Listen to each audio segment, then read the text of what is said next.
The NOAA Educational Partnership Program is a federal STEM education and future workforce initiative comprised of 4 cooperative science centers at minority-serving institutions.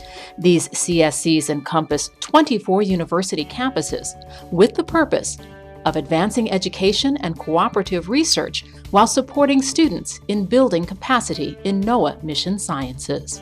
Sometimes you don't know history when you're making it.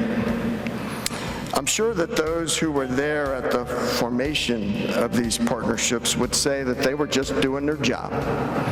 As I reflect today, I'd say that it truly was a job that mattered. It mattered to scores of students as they pursued their dreams.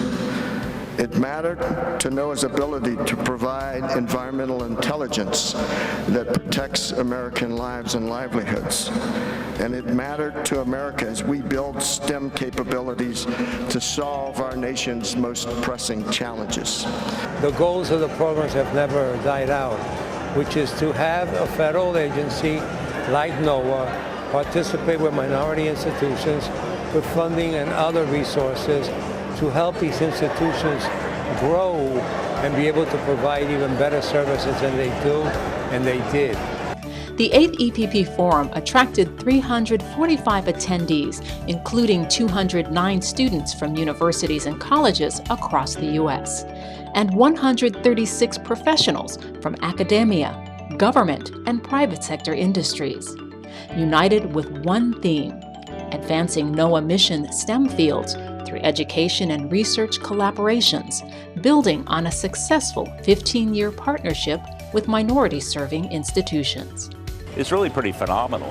When you look at it, the size of the program that the federal government's funding in NOAA is quite small in terms of most outreach minority-serving institution programs, but the output from the program is huge. And I think that's in part because of the focus of the people at NOAA. I think that's in part because of the way the program was structured to bring students into NOAA to work on internships, to work on issues which are relevant to the agencies. And that's a real credit to the people at NOAA who are running the program now. By educating and training a future workforce in STEM disciplines supporting the NOAA mission, the EPP enhances NOAA's succession planning efforts while creating a workforce which reflects the diversity of the American population. And I think that we need to have everyone involved in this from all different cultures and different races and creeds, because otherwise we're going to have a tough time. We're trashing the planet. We're doing things to it that are going to make it very hard for future generations to have the success and to live as we do today. And diversity, to me, is a key to that. This is truly a federal academic partnership, so that it's not a matter of the federal government providing money and saying to academic institutions, you go out and train students and do research. Rather, it is an opportunity where the best ideas from both sides come together in a cooperative agreement in the performance of the awards to attain that future workforce for NOAA, highly trained in NOAA mission fields. Our students not only take courses and be involved in research, but also they get hands-on experience with NOAA scientists. They go to internship in NOAA facilities, they get hands-on experience how NOAA needs STEM in their fields, and also the workforce development. We emphasize to be ready on the first day on the job, to be able to help the federal government as well as contractors that they work for federal governments in application of the science, technology, engineering, and mathematics in real field. NOAA EPP supports the training and graduation of students and increasing participation of students from traditionally underrepresented minority communities, developing eligible candidates in support of a diverse future workforce for NOAA and NOAA mission-related enterprises. It's difficult to sustain a program of this type for 15 years, but I think what made it easy has been the results that we've been able to demonstrate along the way. It has been easy to get people to support the program because of that, because of the work of people at the City College, for example, at Florida A&M University, Howard University, Maryland Eastern Shore, all of these partners working together to ensure how this investment has helped to serve this nation, NOAA, and the universities who have benefited from it as well. I think the industry that is represented here play a very important role.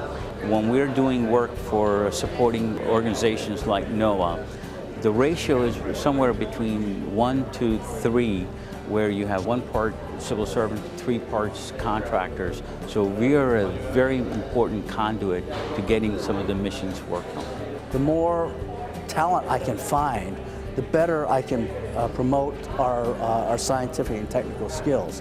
And we can innovate better science for our clients and for ourselves.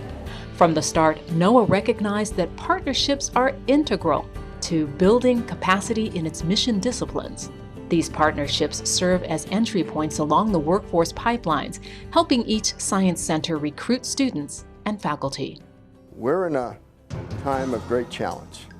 If you take a look at the impact of climate change, we are experiencing more severe weather and a greater incidence of severe weather.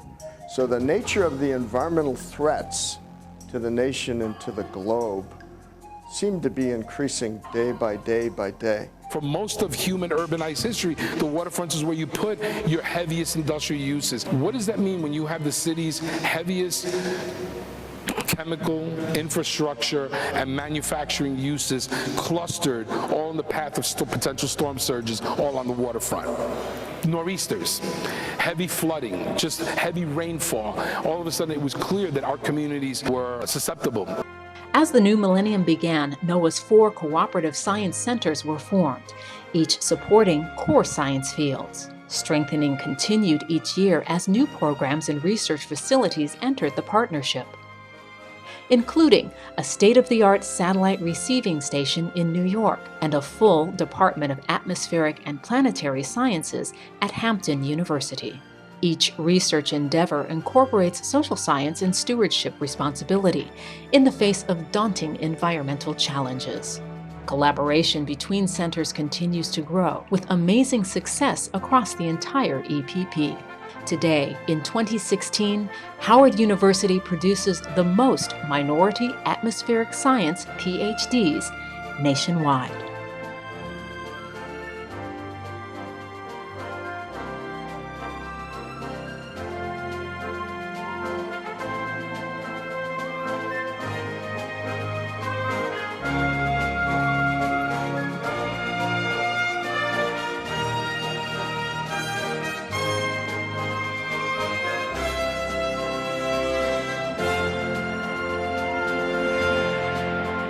Immediately, some of the benefits of the conference is that as a student and even as a non-student, you get to meet people from other universities, members of the federal government, from NOAA, from the NGA, private sector people that are interested in doing the same thing that you're doing. So you really are exploring 3 avenues of future career paths and also 3 avenues of research and development and impact. During this conference, I feel like I've learned about the policy side to it, which is something that I don't initially think about when I think NOAA. There's so much policy involved, and it's been really cool to learn about the steps that they take to make this program possible. I've made connections also with people I thought that I wouldn't even think about having connections with, because the specific interest was kind of outside of what they were looking for, but it actually would fit right in terms of research and development for sure. It's a pretty great program for undergrad and graduates, especially for minority undergrads and graduates. It awards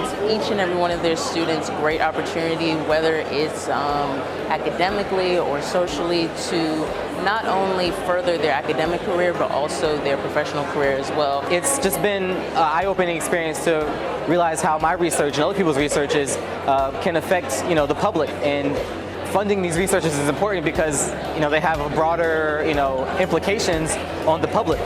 What it means to me is an opportunity for the federal government where I serve in to be pushed, to be nudged over to helping these schools.